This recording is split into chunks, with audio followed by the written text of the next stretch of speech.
Hi ഒരുവൺ, എല്ലാവർക്കും നമസ്കാരം. അപ്പോൾ ഇപ്പോൾ നമ്മൾ നോക്കാൻ പോണത് നിങ്ങളുടെ ഗാർഡിയൻ ഏഞ്ചൽസിൽ നിന്നും നിങ്ങൾക്ക് എന്ത് മെസ്സേജാണ് കിട്ടുന്നത് എന്നുള്ളതാണ്. സ്നേക്കാണ്. അപ്പോൾ ഷെഡ് ഓൾഡ് സ്കിന്നാണ്. അപ്പോൾ നിങ്ങളുടെ ഗാർഡിയൻ ഏഞ്ചൽസ് നിങ്ങളോട് പറയുന്നത് നിങ്ങളുടെ പഴയ ആ ഒരു ഓർമ്മകൾ അല്ലെങ്കിൽ പഴയ ചിന്തകൾ, നിങ്ങൾ മാറാൻ പറ്റുന്നില്ല എന്ന് വിചാരിക്കുന്ന പല കാര്യങ്ങളും മാറ്റേണ്ടിയിരിക്കുന്നു എന്നുള്ളതാണ്. അപ്പൊ പഴയ സ്കിൻ നിങ്ങൾ ഷെഡ് ചെയ്ത് കളയണം, അതായത് പീൽ ഓഫ് ചെയ്യണം എന്നാണ് നിങ്ങളുടെ ആൻസിസ്റ്റേഴ്സ് നിങ്ങളോട് പറയുന്നത്, അല്ലെങ്കിൽ ഗാർഡിയൻ ഏഞ്ചൽസ് നിങ്ങളോട് പറയുന്നത്.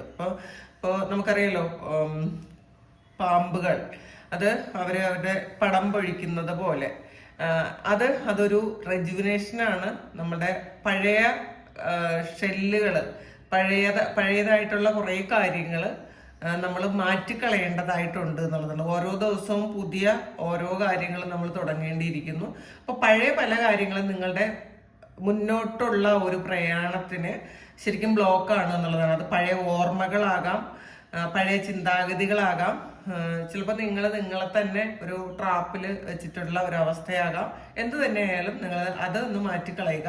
പിന്നെ ഈ ഒരു സമയം നിങ്ങളൊന്ന് നിങ്ങളിലേക്കൊന്ന് ഫോക്കസ് ചെയ്താൽ നിങ്ങളുടെ കുണ്ടലിനി റേസ് ആകുന്ന ഒരു സമയമാണ്.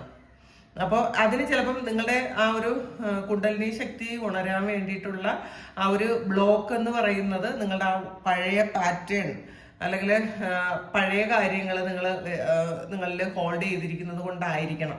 അല്ലെങ്കിൽ നിങ്ങൾക്ക് ഈ ഒരു സമയം നിങ്ങൾക്ക് ഒരുപാട് സ്പിരിച്വൽ ആയിട്ടുള്ള കുറെ അവയർനെസ് വരുന്ന ഒരു സമയമാണ്.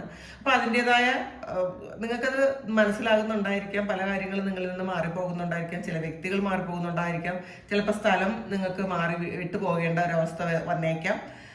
നിങ്ങൾ പല കാര്യങ്ങളും തിരിച്ചറിയണം എന്നുള്ളതാണ്. അത് നമ്മൾ സ്വയം മനസ്സിലാക്കുക. എന്തുകൊണ്ടാണ് നമ്മൾ ഏറ്റവും പ്രിയപ്പെട്ടതെന്ന് വിചാരിക്കുന്ന പല കാര്യങ്ങളും നമ്മൾ വിട്ടിട്ട് പോകുന്നത്, അല്ലെങ്കിൽ നമുക്കത് സ്റ്റോപ്പ് ചെയ്യേണ്ടി വരുന്നത് ഇതുകൊണ്ടാണ് എന്ന് നിങ്ങൾ മനസ്സിലാക്കണം എന്നുള്ളതാണ്.